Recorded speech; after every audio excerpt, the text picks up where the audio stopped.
Hey gang, welcome to Your Marriage Matters with Jim and Christie Jacobus. This podcast is dedicated to couples that are engaged to be married or that are seriously dating and discussing the possibility of getting married. Each episode is designed to guide you in a fun and exciting way through an important conversation every couple needs to have before they tie the knot. Our goal is to help you lay the foundation of building the marriage and life you both have always dreamed of. Welcome to Your Marriage Matters with Jim and Christie Jacobus. Hey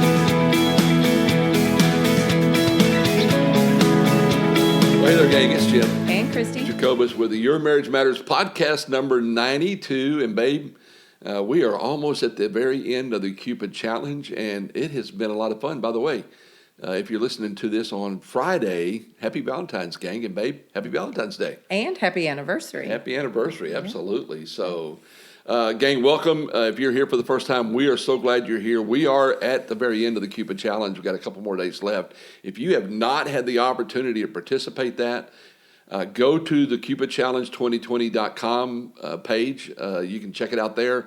But actually, I would encourage them, babe, to go to the Facebook group. Right. Your Marriage Matters Facebook group. We posted everything on there, and it's a great place for people to process everything. So I'd like to see people go join us there. Exactly. And we called it the Cupid Challenge 2020 because it was 14 days leading up to Valentine's Day. And every day we would give people a challenge, something they could do to make their marriage healthier and stronger.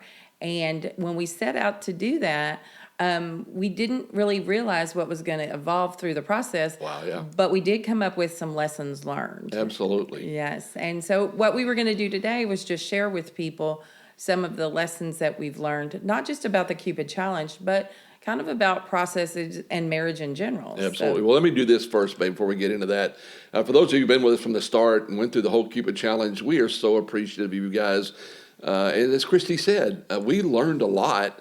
And so, babe, let's talk about a couple of things that we've learned that's going to help our listeners out there as we move forward. So what's the first thing you have on your list there that we learned? In the beginning, we had come up with a word that we were going to use. And then in the middle of doing it, then the process kind of changed. And then when we asked for help, the words definitely changed.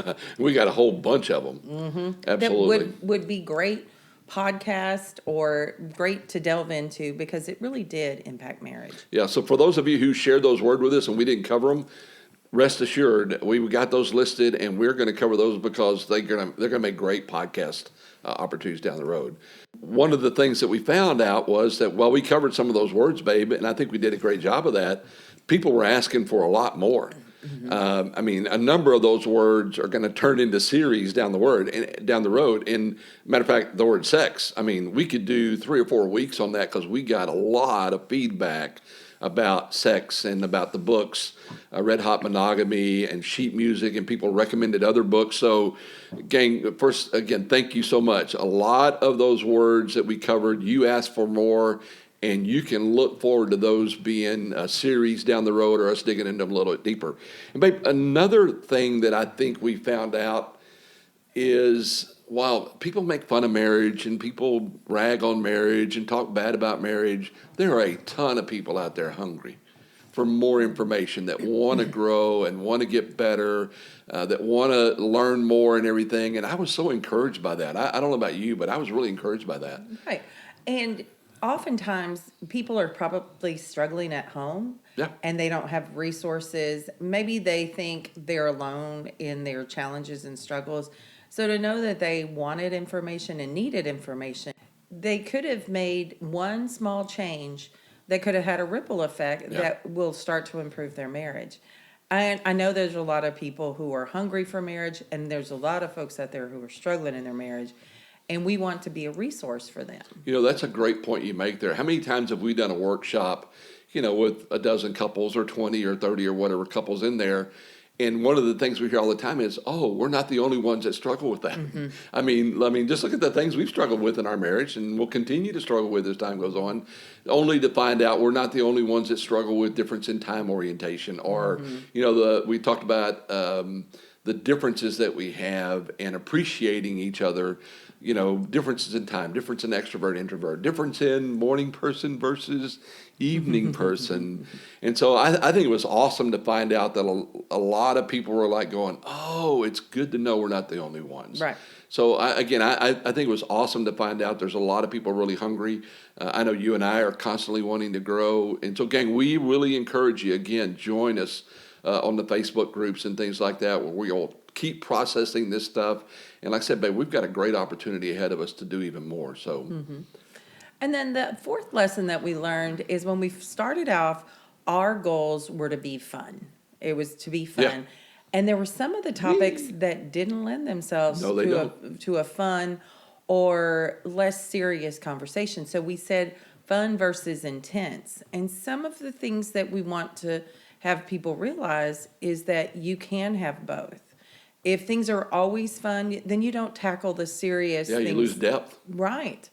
And if you only make it intense, then people kind of think, oh, marriage is such drudgery or whatever.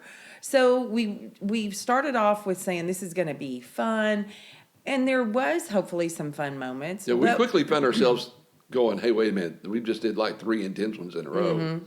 So that's kind of how marriage should be. You should have your periods of, being childlike and enjoying the journey, but then you have to really buckle down and do some serious stuff. And if you don't have that kind of balance in your marriage, then you're going to probably struggle. One, if it's too high on the fun side, then are you getting the things done that you need to do? Right. If it's too intense, are you taking time to enjoy the journey, as we say? So that was kind of something that we learned in doing this. While we started off thinking this is always going to be fun, if we don't make some words and some of our time looking at the things that are more intentional and intense, then we're going to miss out. Yeah. So, gang, here's what you can look forward from Christie and I and the Your Marriage Matters podcast. And we're going to change that to Your Marriage Matters from the Road very soon. Mm-hmm. But you can look forward to, one, we're going to cover a lot more words because we did 14. 2 is you can know that we're going to take some of those 14 and go deeper because you told us you wanted to.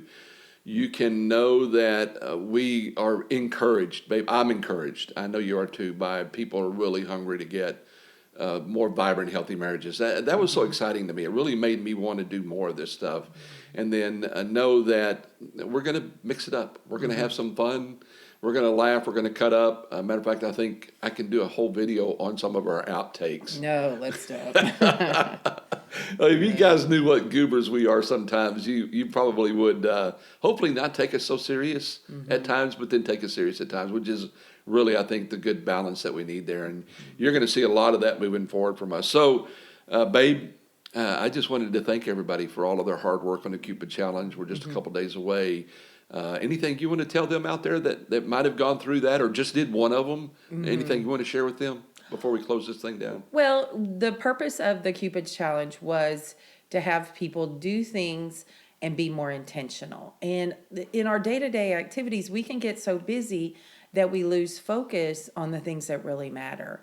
And we're in that season of life where things are very busy. Yeah. And if we don't stop and kind of smell the roses, if you will, or be intentional with those around us, we can sometimes find ourselves going, where did time go? Yeah. And we've got to use our time to really appreciate and acknowledge and just share with those around us how much they mean to us and how much we love them. Absolutely. So, gang, again, thank you. If you have not gone through any of the challenges, first you heard of it, you can go to our Facebook group, Your Marriage Matters. You can go to the Facebook group, the Cupid Challenge 2020. You can go to yourmarriagematters.com. All of those places you can go to find the Cupid Challenge. And again, be that intentional about either the intense or the fun things that we encourage you to do. We thank you so much for being a part of that. We also encourage you to sign up for the newsletter. We are indeed going to be kicking out a newsletter. It's going to have a lot of fun stuff in there. It's going to have a lot of great stuff to learn, and we want you guys to be upon the journey. So, babe, I'm 2 days away from celebrating our 33rd wedding anniversary. And 33 years, I've told you time and time again how much I love you and how much I adore you. But I'm just reminded how fortunate I am to be partner in crime in some things. Not real crime games. We haven't done anything like that yet. But I so love you. I so adore you. And I so enjoy to do this with you. I love you too. And Valentine's Day is a very special day in our household, but we hope for those of you listening that you make Valentine's Day a very special day too. And if you've, like Jim said, if you've gone along the 14 days of the Cupid challenge with us, make it a celebration. Absolutely. You took on a challenge, and hopefully you'll make it a habit, and you'll do stuff every day, show love and appreciation to your spouse. And I just want to tell everybody how I know that 33 years ago, I picked the man of my dreams, and I love you. Thanks for joining us on this week's episode of Your Marriage Matters with the Jacobuses. If you have any questions you would like to see us answer or an idea for a future episode, please go to www.yourmarriage-matters.com/QIF and let us know. We will do our very best to make it happen. And if you enjoyed the podcast, we encourage you to share it with your friends that are engaged or seriously dating. We are growing like crazy because you are passing it on. So thank you. That's it for today. We'll see you next week on Your Marriage Matters. Have a great conversation this week.